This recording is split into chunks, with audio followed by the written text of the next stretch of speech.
आमच्या सर्वांकरता ही अत्यंत आनंदाची गोष्ट आहे की महायुतीच्या सरकारने जो निर्णय घेतला होता, या ठिकाणी औरंगाबादचं नामकरण छत्रपती संभाजीनगर करणे आणि उस्मानाबादचं नामकरण धाराशिव करणे आणि त्याला केंद्र सरकारने तात्काळ मान्यता देखील दिली होती, त्याच्या विरुद्ध ज्या काही याचिका होत्या त्या याचिका फेटाळल्या गेल्यात आणि आता हे पूर्णपणे छत्रपती संभाजीनगर आणि ते धाराशिव म्हणून या ठिकाणी एस्टॅब्लिश झालाय। कुणाकुणाचं स्वप्न पूर्ण केलं?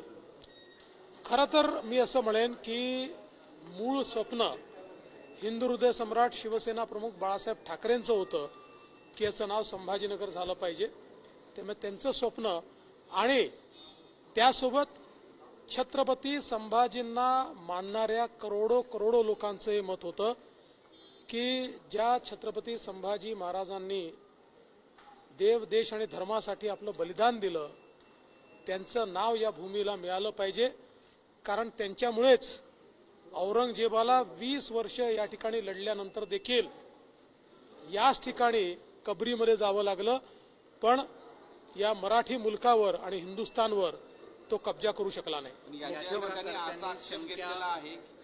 शंका व्यक्त केली आहे संभाजीनगरच्या निवडणूक आणि कोर्टाचा निकाल हा योगायोगावर शंका व्यक्त केली।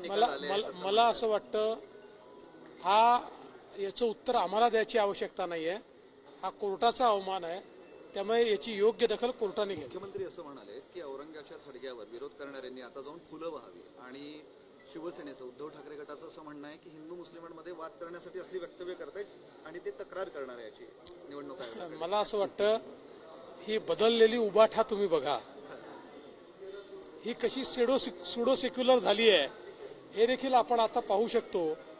कालपर्यंत काय बोलत होते आणि आता आज काय बोलतायत। मतांकरता इतकी लाचारी उद्धव ठाकरेजींनी आणि त्यांच्या उबाठाने या ठिकाणी स्वीकारलेली आहे।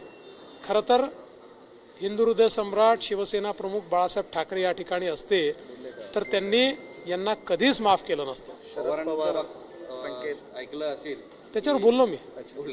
बरं, जी कमी मतदानाची टक्केवारी होते असं लोक म्हणतात की त्याचा फटका तुम्हाला बसणार आहे आणि दुसरं जी 2 दिवसानंतर जी जाहीर होते आकडेवारी, याच्यात काय शोध आहे अशा पद्धतीचाही सवाल केला जातो। प्रत्येक निवडणुकीमध्ये पहिल्या दिवशी प्रोव्हिजनल आकडेवारी येते आणि त्याच्यानंतर 2-3 दिवसांनी पूर्ण आकडेवारी येते। याचं कारण आपण बघू शकतो, ऊन खूप असल्यामुळे अनेक बूथवर रात्री 9 वाजेपर्यंत 10 वाजेपर्यंत मतदान होतं आणि त्यांना 7 वाजता आकडेवारी जाहीर करावी लागते आणि त्यानंतर मग कालांतराने ती सगळी आकडेवारी अपडेट होते।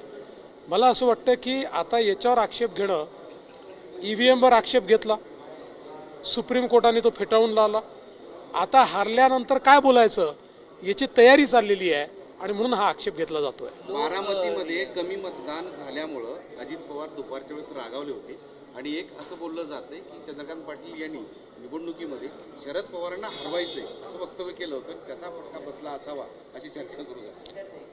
पहिली गोष्ट तर अशी आहे की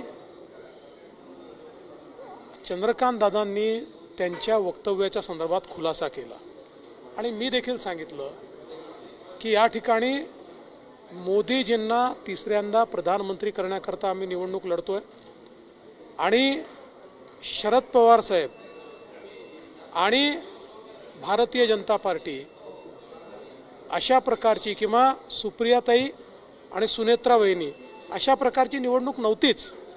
ही निवडणूक मोदीजी वर्सेस राहुल गांधी निवडणूक आहे। त्यामुळे याच्यामध्ये या ठिकाणी सुप्रियाताई जर निवडून आल्या तर राहुल गांधींकडे बसणार आहेत, सुनेत्राताई आल्या तर मोदीजींजवळ बसणार आहेत, की मोदीजींना त्या ठिकाणी समर्थन देणार आहे। ते पवारसाहेब आलेच कुठे?